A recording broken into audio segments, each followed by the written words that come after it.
Late us try and understand what we mean by this. अब हम इसको समझने की कोशिश करते हैं कि इसका मतलब क्या है। Through two contrasting situations in the recent history of Nepal. और ये जो हम समझेंगे ये हम दो अलग अलग सिचुएशंस को ध्यान में रखकर समझ रहे हैं जो कि अभी नेपाल में रिसेंटली हुई थी। A country that borders India on the north. Nepal वो कंट्री है जो इंडिया के नॉर्थ साइड में है। Until quite recently, Nepal was a monarchy. अभी कुछ समय पहले तक नेपाल में राजा का रूल था। डेमोक्रेसी नहीं थी, मोनार्की थी।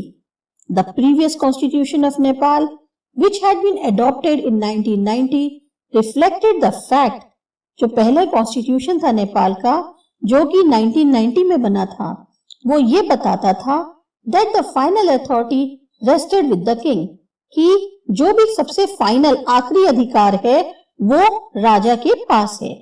A people's movement in Nepal fought for several decades to establish democracy. पर वहां के लोगों ने एक मूवमेंट स्टार्ट किया और तब तक लड़ते रहे, कई सालों तक लड़ते रहे जब तक कि वहां से मोनार्की ना खत्म होकर डेमोक्रेसी आ गई। And in 2006 they finally succeeded to put an end to the powers of the king.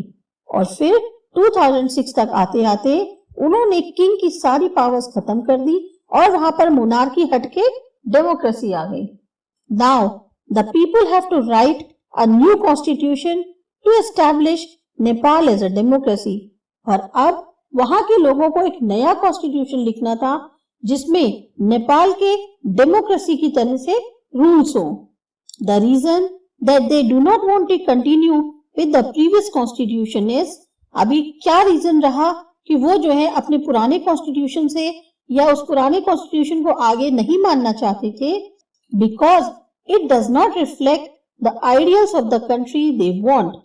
क्योंकि ये जो कॉन्स्टिट्यूशन था इसमें ऐसा कोई भी आइडियल नहीं था जो उस कंट्री को रिफ्लेक्ट करता हो, या वो जैसा अपने नेपाल कंट्री को चाहते थे वैसा कोई भी कॉन्स्टिट्यूशन में ऐसा आइडियल नहीं था।